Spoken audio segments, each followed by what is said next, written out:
Ngataure nyaya yake taura iwe taurira isusu nyaya yako iye chishona anonzwa but kutaura ndokunozomunetsa pamusoro ida. yes Pamusoro ndinoona ndakanditsana nabhusi wangu kubasa. Bhusi vakauya nemunhu avaida kuemploya pabasa, asi nini mhosva yangu handina kuiona nekuti pavakauya nemunhu iyeyo vakangosvika pabasa ndine 20 minutes ndatanga basa.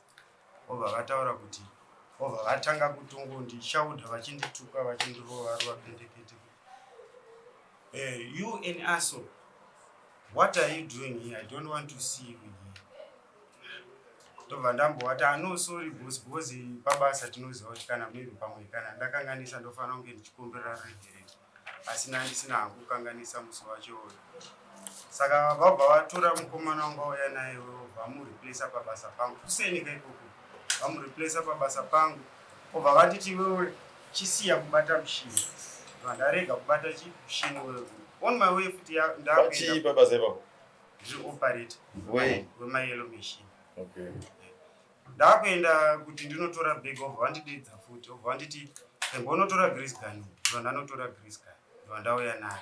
Zvanzi vhura, zvanzi mune, ndikati mune grease, zvanzi sei wanga uchiti wasati wagreasa mushini. Ndikati no boss, ndichangotanga basa, ndine 20 minutes ndatanga basa. Zvanzi no, I don't want to see you. You go and fuck your fucking bitch at home. I don't want to see you. You go and report wherever you want. Saka mashoko iyaye nini hangu ndakaona kunge zvepabasa aita sei apfuura kuti ndorwadziswa kuti ndodzingwa basa ndotanga futi ndotukwa koda vakangondidzingawo basa vasina kubatana neni kana nemhuri yangu. Vakangonditi basa rako rapera, tauya neumwe munhu. Ndofunga ipapo ndaikwanisa kuti ndainzwisisa zvavataura. Ndozvakazondipa kuti vatienda noripota kwaunoda kureva kuti mutemo hapana, asi kwandinoziva kuna mutemo kuti ndingakwanisa kubatsirwa ndikaita noripota nyaya yangu kuna mama. Ndopandakazoya ndichiripota nyaya yangu. Saka nyaya yenyu ndeyechiya kudzingwa basa ikawa ndeyekutukwa. Ndeyekutukwa. kudzingwa basa HR wavo aripo. So what's your name, Mr.? William. Mr. William? Yes. Do you know this guy? Yes. He happens to be your worker, isn't it? Yes, he's our operator, one of our operator drivers for the yellow machines. For the yellow machines. Yes. Yeah, what he is trying to tell us here is like, I don't know, sometime the date is not there, but sometime maybe. When was that? Did he Pamaka Pani 1 week, man. Maybe sometime a week ago, you came with you brought another employee, isn't it, to replace this guy? No, he was a hired contractor. Or he was just a hired contractor? Yes. Not replacing anyone? No, he was just a hired contractor. Okay.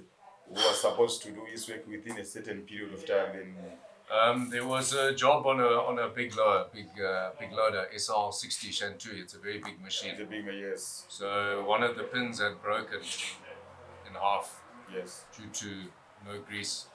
Okay. Which was part of the problem. So in order to put those pins back in, you have to pull the machine up like this. It's quite a hard job to do. Exactly. When I came for work, it was probably about 4:30 in the afternoon. Yes. Teacher Ono over here was trying to do this job and was failing. And I could see it had been failing for about 40 to 30 minutes. And he was also damaging the machine at the same time. At the same time. So I said, please, can you get out the loader? You're clearly not able to do the job. So please, in order to not damage the machine further, please, I will get someone to do the job who can do the job. Yes. So, and I said I will bring him in the morning. So then, as I brought him in the morning, the instruction was not to touch the machine after that, because I wanted to see the job done under my supervision in order to prevent further damages. Yes, exactly. And when I arrived in the morning, I see the machine had been touched again, and under whose instruction I don't know. I wasn't there, so I don't know who touched the machine or what happened. The previous day you told him not to continue with the machine. Yes, I said this machine must be here, no one must touch the machine. And so that loader driver was initially brought there just to be hired for about an hour to do that job. Okay. And then that's when I proceeded to Rasta and ask him a question. What, you know, why is this machine being touched? Because And you gave an order yeah, the it was previous just day. yeah. It should And be then untouched. that's when I asked him, because the previous complaints came from my mechanic for the loader that the machine's not being greased by Tichaona. So that was the complaint that came in. And then to my findings, now the loader pin is snapped in half due to no greasing. No, so And that then part, I asked him in the sorry. okay, on that part I think maybe it has been understood. Yeah. Then there's another part now. Yeah, so this He's is the next part. So then he's now in the TLB, so I called him and I said to him, have you greased the machine? And he said, I haven't greased the machine because there's no grease. And we have a protocol in the morning where the machine must be checked. So I said, okay, well, let's go and see the grease gun in order to see if there's no grease or not. So there was a full tin of grease in the workshop. Yeah. So then, you know, it's like a couple of incidents now. So I said, all right, well, you know, obviously there's a bit of argument and a bit of emotion involved, but because of the negligence. yes, and maybe I spoke a bit harsh where there were other people around, which I can say that probably wasn't the right thing to do. Exactly. And then I just said to him, please go to your room, because obviously he stays on site. I said, please go to your room, relax there, don't do anything, just, you know, you can sit there and I will contact Vine and we will contact you and then we will sort the matter further. Yeah, the thing of talking about his wife and using that language, no, I didn't use that language. I don't know the status of Rasta's marital affairs or girlfriends or anything, so I don't see why I should be saying things like that, and I didn't say that. Okay. Nawiri vanaba murume uyu ari kutsanangura kuti pakaita dambudziko remeshini shamwari yangu pakaita mushini wawaifanira kuseenzesa then makakundikana kuti mushini uyu ushande handizivo because of some reasons then ndokumva ati no mushini inga uchiri kugara wakadaro then tozoona kuti toita sei mangwana pfungwa yake yekuti patsvagwe umwe anogona kuopareta kana kuti anogona kuziva kuti chii chiri kuitika mamafunctions whatever then paakauya mangwana acho akawana mushini watovatembati uchira kuti pana vanhu vanga vakutoushatira asi pamboiswa order previous day kuti musabata mushini ndo zvakaitika here ndipinduro zvakaitika here hazvisiri izvo zvakaitika kana ndokumva pazobvunzwa nhawegrease pakazoita kuti ave emotional pakazobvunzwa nhawegrease kuti pabasa pane grease here kwanzi makati hapana grease ndizvo here zvese zviine maizi then ndokumva pazoendwa workshop kunotsvakwa grease ramamamboti aripo ndomva grease ranowanikwa workshop grease roro riripo rakatowanda nhau yakaitika pamusoro edari aiwa tirikutsanangura zvakaitsanangura ndokumva grease rakazowanikwa kuti riripo pakuzowanikwa kwegrease kuti riripo ndo maybe pakavawo murume uyu pakangova that emotional sipabasa kuti basa mamufani kudaro maybe mukumusaboteja whatever nenegligence ndo pakutaura pamakaita kakutaudzana pamakanzi mumire basa nekakutaudzana asi ari kuti mashoko ekuti faki wake watota kwanzi iwaya handina kwataura because handizivi yo marital status maybe kuti wakamira sei so ari kuti mashoko iwayo handina asi zvekuti pane kupokana kwakaitika ari kubvuma kuti paripo pakupokana pakaitika pana uye kunzi grease hapana irairi pamusoro edari zvavari kutaura zvemushini wakanzi usabati inini handichandenderwani pamushini tinoshanda tiri 3 so nguva dzavakauya vachinditi mushini usabati inini ndatochaisa basa ndanga ndatopedza basa na6 manheru umwe wangu aipinda inini manheru ndakamuudza kuti no vose vati mushini usabatiwa saka iye manje nekuzoti nemunhu anga apinda pabasa akanobata mushini Aso wakabatwa kamushini. Wakabatwa kwete nini. Aiwa atisi kuti nini. Wakabatwa. You understand what we are trying to say? Exactly. Saka usaramba kuti hauna kubatwa kamushini. Wakabatwa. Imi munoshanda muri kaka. This is what you are, because you have to be very honest with the court. So sure. Chakaitika ndechekuti boss vakapa order kwauri iwewe. Iwe nevamwe vako, there are 2 other people. Whom you were supposed to tell. Kuti no mushini uyu wafana kudii? Wafana kubatwa. Boss wauya the next morning ndobva waona mushini uyu wabatwa.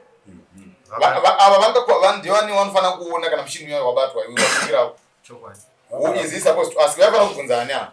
Vafana kubvunza inini. Eka. Vobva vandibvunza ndikavapindura kuti handisiri ini ndabata mushini ndikopareta nini nekuti ndandachisa. Ndavapindura kudaro ndova vakatanga kupopota. Vatanga kupopota instead kuti vapopotere munhu akabata mushini. Vakatanga kupopotera inini. Vakandituka zvekutaura kuti ndosaka wakaremara ziso unetsanga. Ndosaka you go and fucking bitch. I don't want to see you here. You are an asshole. Ndichiudziwa inini. Vanhu varipo. Handingataure zvekunyepa pamberi pedare. Ndozvinhu zvakandipa kambani ndine DHR. Kambani ndine 5 years, 6 years ndichishandira kambani. Handina mistake yandakaita yekuti ndingakanganise kuti ndarovha kubasa, ndauya ndakadhakwa, ndatadza kuripota on duty. HR varipo vano witness. Handisati ndamboripota nyaya kuti tinonetsana pamabasa, mitemo yebasa yatinoshanda nayo. Asi kana zvazopfuura zvebasa ndosaka makandiona ndasvika kuno. Ndine makore ndichishanda nawo, handina kubvira ndaita problem. Chero ndikakanganisa vanotitongerwa kubasa chipera. Unoona kuti kudi yamengu. Ini ndikufunga kuti uyu kana akakutuka anga ari wrong. Handitika. But at the same time, you also have to agree that on your side you are wrong again. Because you were the one who were told. But you have to instruct some of your workmates. To instruct. Yes. But your instruction inakuzowa followed. But uri waipiwa. Ava vaikwanisa kuzobvunzana apa nokunangana newe. Vainangana newe because ndiwanga wasiiwa papa. Unoona kuti ndikasiiwa papasa. Ndikasiiwa izvo panapa vachibuda. Vaitiisira kuita zvakati. Pakakanganisika muno. Ini ndapiwa task ndinoya ndichibvunzwa. Kana kuri kutotukwa, ndinototukwa because nditatokonwa kutoti zvinhu basa zvinosaitika. Because wewe munhu waifana kumunza usabata mushini. Kana uriwo waudziwa waigona kutodzokera nguva yako yekuchaisa iwe ukazva tiri kupesana. Uyu anozoenda akanobata ndindasigwa information. Waifana kutodzokera kubasa. Unoti wakomana uyu mushini ngaurege kudini? Bosi vati uda kuzogadzirwa. Wabanzwisisa? So on that one, ipapo wafana kutombonya nekuwe munhu ane nharo. On that one waifana kutongo because pabasa iwo ndo instruct. Waifana kutongodai vanoipa bosi ndiye urombo nezvadii nezvaitika. I think uyu munhu andataurira hana kubata shoko rangu serious. Zvaitika asi nokuti zvinotsamwisa pakuti ava ndo vana vachibuda mari dzima expenses whatever. Asi iwo ndo wapiwa instruction. Zvinhu zvovanhu zvinomira zvakanaka. On that part I think you yaikufananya yafana kutongonzi aiwa no apaka kanganisika. Ini shoko rangu harina kufamba rikanzwika mune zvakanaka. Maybe wakonwa kuri handler shoko racho kuti zvisvike kumunhu yeye neudzamu kuti mushini usabata. Maoperator. Iyo procedure yedu tinochinjana mushini every day. Ndichichaisa inini handisiye mushini ndisina kuita hand off. Akauya ndinomuudza kuti mushini wakafamba kati. Uyu wanzi usaite zvakati. Ini ndakamuudza mumwe wangu saizvozvo. Ndamuudza saizvozvo even pavakandibvunza kuseni bosi ndakavaudza kuti no bosi. Inini mumwe wenyu ndakamuudza asi handisiri ndakabata chi. Aisha. Maybe Saisha maybe pamwe zvekoperations I don't know how you work. But maybe mungangwa ne idea of what actually happened. Yeah. Maybe ndikagona kutangira kana pamwe kutaura ipapo pemushini wacho. Ndatangira pari panhau yemushini. Because inanenge ari mareports neensiri pamwe. Exactly. Patadzika kuita basa racho raida kuitwa racho according to boss wake. Instructions zveshua angaitamire kuti mushini ngawaita ngauchisiwa wakadaro. Pachange over yari kutaura kana akatsanangurira wacho akauya kuzoita take over. It's either iye wacho haana kuteerera kana kuti akatoita muzikanzwa. Because iye wacho futi kuzomubvunza after ndazotanga kuda kuzwa nyaya yacho. Iye anoclaimawo kuti handina kuubata mushini. Meaning to say kuti panga patone a bit of malice. Because pakazinge patoonekwa kuti pane zvakanganisika. Wacho akabata according to him. Akatoti handina akatoti handina kutokubata. saka at the same time pakubvunzana pacho ipapo I think pakazoagitator boss wavo is kushaya clarity yacho kuti pamwe kudai akangotaura kuti no zveshuwa ndinda kubata nandisina kunzwisisa probably nyaya yaigona in terms of kutadza kunzwanana kwanga kwaitika panyaya yemishini yacho. Alright, then uyu murume uyu ane nhau akaitwa mamusipo futi pamaripoti enyu anoti ripoti yekutanga yakatobva kwaari achindifonera paanga anzi amire basa nabosi wake saka ndobva ina akangonditsanangura kuti anetsana nechi ndanzi ndimire basa ndovana kuti anoina handisaraundi but it's not a problem iwo ita se gara ako kumba ini ndoya ndozita se tozogarisana ndasvika ndanzo saka the next stage ndakabva ndazotaura nabosi wacho achida kubvunza kuti ko chii chaitika ndobva nditsanangura like matsanangura angu ita paoperations acho kuvhiringidzika kwangaitika basa kwacho saka ndobva ndangoti no still it's okay ini ndichandoya toita se togarisana pasi because ngwandiri yanga ingori labor relation issue and iye haana kundiudza hake kuti pane maissues ari deep kuda kusvika pamusana so inini handishandire full time I come so ndakamuti no ini kana ndauya ndokudaidza toita se tosangana ndobva ndatomufonera ndichida kuuya I think the following Monday yacho ndobva ndakundikana kuuya ndobva ndangomutsanangura it's not a problem because issue ini ndindaka kuti ugara hako kumba saka you're still on the payroll atuta resolve okay. Saka ndazouya kuzoda kusangana naye I think it was last week but one musi wazosvika Simon ndo andikazomufonera ndikati no ndaa on the ground uya titese ti resolve nyaya yayi ende ipapo nyaya yandiri kutaura nezvayo ndanga ndanzwa inini yanga iri nyaya yawo yemachine and even my investigations anga ndaita on the ground anga ari maissues ekuti no zveshuwa machine yainza isi kugriswa grisi rakazowanikwa riripo ndo maissues ari related kune labor matter yandanga ndinayo tihend ndo yanga iri padiagram saka pandikamufonera ndichimuti auye because ndanga ndauya akazotaka kudelay achiti ndinotushecheretika but ndiri paprocess iyo ndipakabva pasvika muchindwa mako nenotification saka after ndaona notification then ndakazomufonera futi ndichiti ko rasta issue iyi haisiriyo issue here yatira kuti tiite tigare pasi tionesana yakubva nekumambo ndoba akazoti iyi nyaya its personal haisine nezvebasa nyaya yekutukwa kwandikaita ndobva ndatomubvunza fedha kuti wakatukwa kunzi kudii he was not at liberty kundiudzawo ipapo kuti akatukwa then kuzobvunzawo vari around kuti pazvikaitika mashoko akabuda kuna William achituka rasta kune vanga vari around unfortunately hapana ari kugona kudumidzako it can either be intimidation because vamwe vacho vari kuti aiwa isusu pekuzodzidza kuzoro mashoko hapana hatina kuzvinzwa hatakangonzwa achingotaurwa kuti why did not Greece siya machine enda kuroom kwako ndo mashoko saka naturally pamwe vanhu vari kungotaura mashoko. I just want to talk to Mr. Williams. After all this have happened, because I know you got irritated with what happened, the greasing of machine and the tampering with the machine. Yeah, and on that particular day, I understand you were so emotional. So what I want to the clarity from you, of course, if someone is angry, you may say something. That much I understand it. Even myself, even if I got angry, there's something that I can say. Of course, which maybe I may regret later. It is because of such things. The words like fuck you. You are saying you didn't say these words, isn't it? But what words did you say apart from fuck you? Because of course you said something to him. What was it that you said? Maybe to be clear on that one. Just said, we're acting like amateurs. Why are we doing these things when we have everything in front of us? We've got all the tools to work, but why can't we execute the job? I can't recall exactly the exact. But there were no bad words.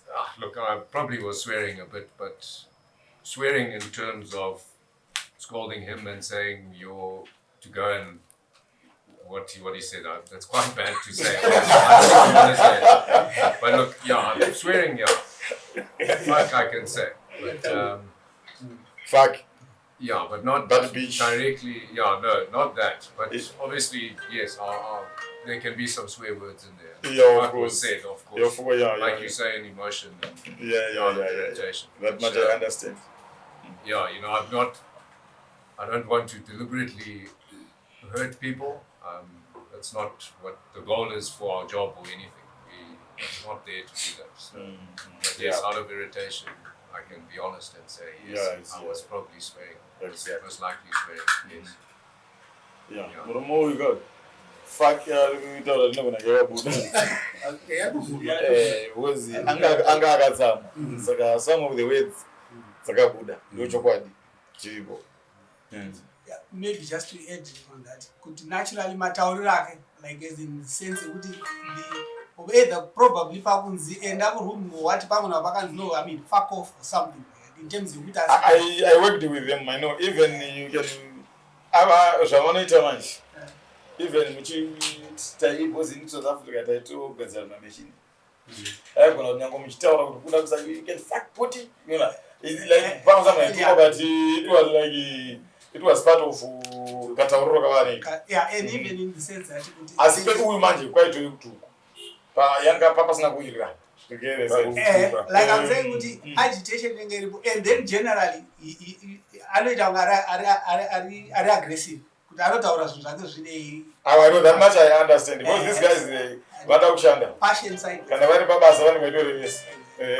Saka kuzoti vakazosvika pakuzodzamisana kusvika ipapo, unfortunately I don't have any input on it because ndatisingoenda hapana ari kuitawo edon pane vanga varipo vacho kuti tinziwewo kuti and indeed knowing Rasta wacho I worked with him quite a number of years. I was like pakatori aitaura nyaya yake ndakatonetseka ndosa ndakamuti uya tionesane because nomuziva we've had nyaya dzimwe before tichingogadzirisana.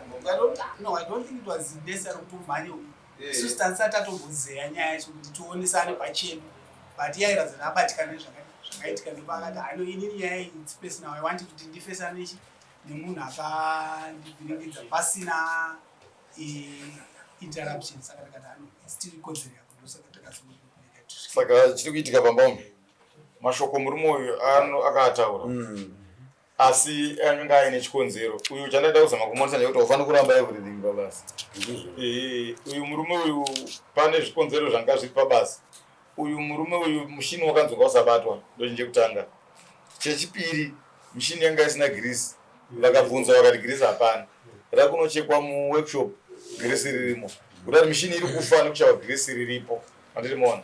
So nokuda kwaizvozvo izvi pakaita kaconfrontation zvinokonzera kuti inini I believe kuti mashoko akataurwa because pairatidza kuti pane zvinhu zvatoitika handiti makaona manjeka of which uyu murume uyu aitori wrong pabasa ipapo.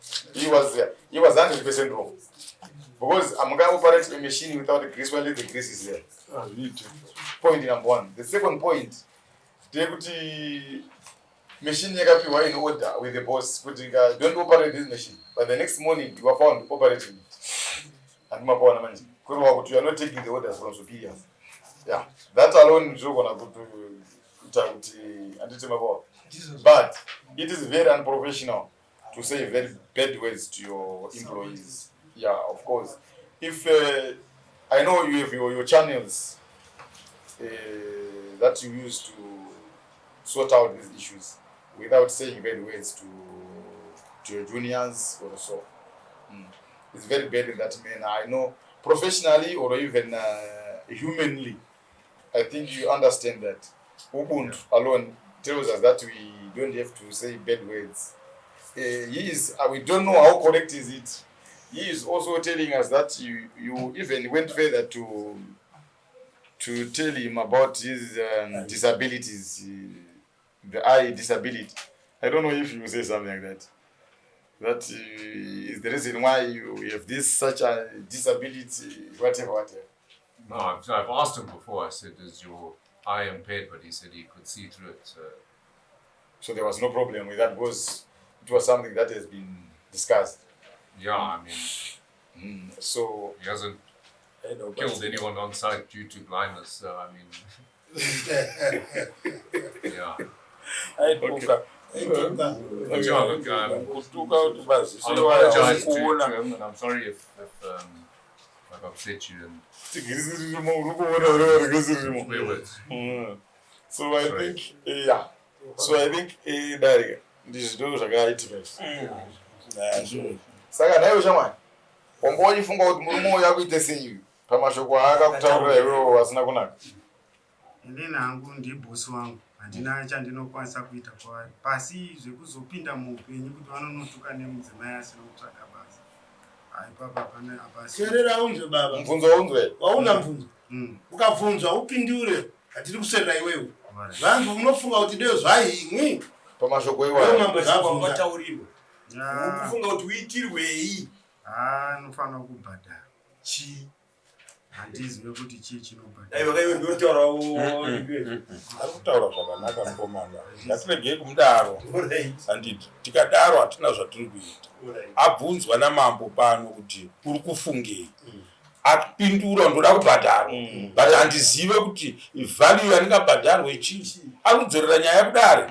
Dare rine right rekuchita kana zvinhu zvakadaro zvakaitika kuti ngapaitwe zvakati. Kuti tirambe takamaintaina their friendship. They are going to work together as from today vachienda chiputi. Yes. Kuti unoda kuti paitwe sei. Pamunoona kuti pamunofanira kukumbirwa sori la boss. Kana kuti ndoda kuri. Okay. No, it's fine. So I think they can just give us maybe 10 minutes. I'm going to move out.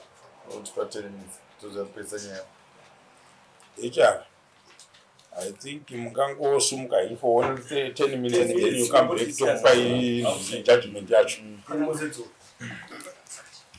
So HR, madzoka mudaro.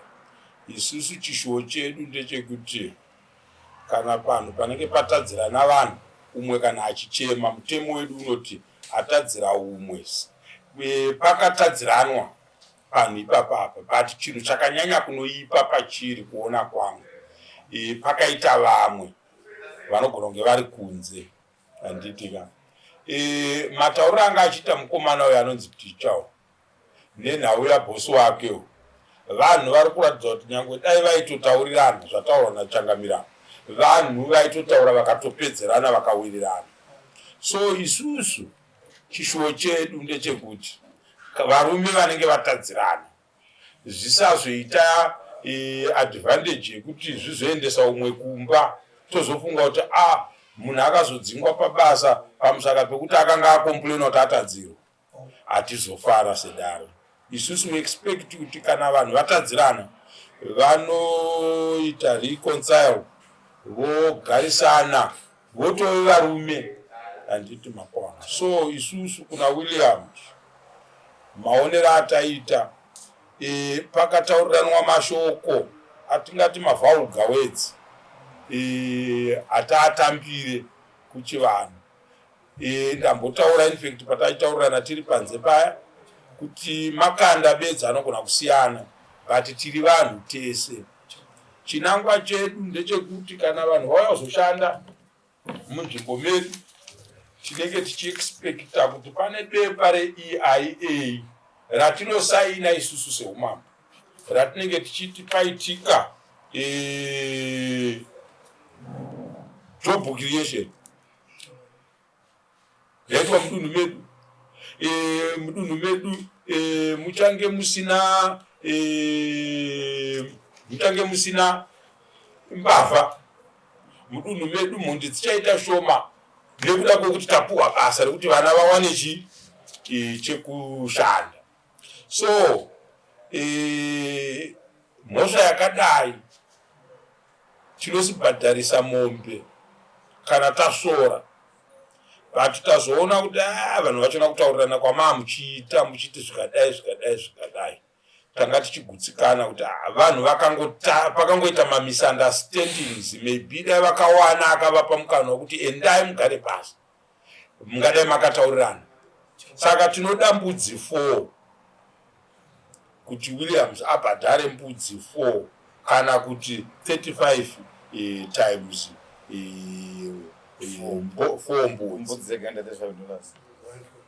atinoti kuchizezuru isusu makuku ekuti sorry hama yangu ushamwari hwedu hahungapere nenzira yakadai. Handiti maona wobhadhara mbudzi 4 nehwai yamambo mashoko akashata kudaro yemashoko iwayo pamambo manje anenge akunzi aiwa chibhadharai hwai yechenuro yekuti aiwa mudunhu mambo havangazofara kuti mugarisane makadii makadaro. So 35/4 metsi 140 handitika kureva kuti kana kuri kuchizezuru kwedu imbudzi imwe chete nehwai. Saka ndo zvatoda kuti abhadhare, then wobhadhara hwai 100 US kudare ramambo. Saka kureva kuti $240 zvese zvakadaro. mukuinzwa ishara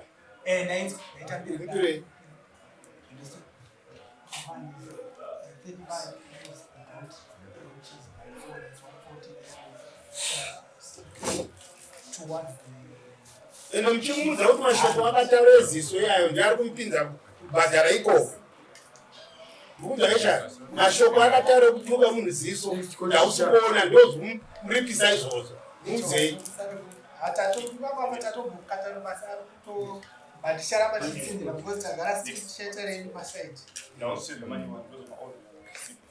So, Mr. Williams, we have penalized you in terms of our court rules. We want to maintain your friendship to continue. This is teacher owner, you know him. You have worked for some months or some years, we don't know. We respect that.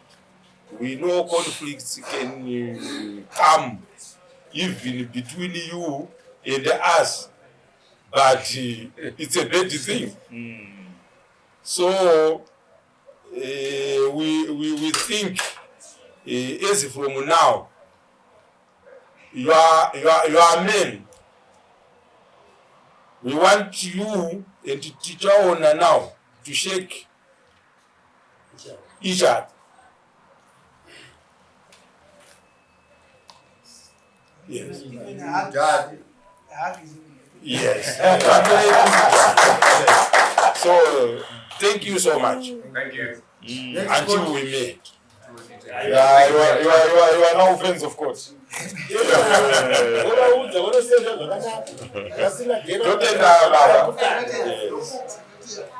Teacher, be a man enough. Zvapera izvo wotaura naye chara moita kubasa shandirai vamhuri. No problem. Yes, pakana mai vavo. Thank you so much. Next court.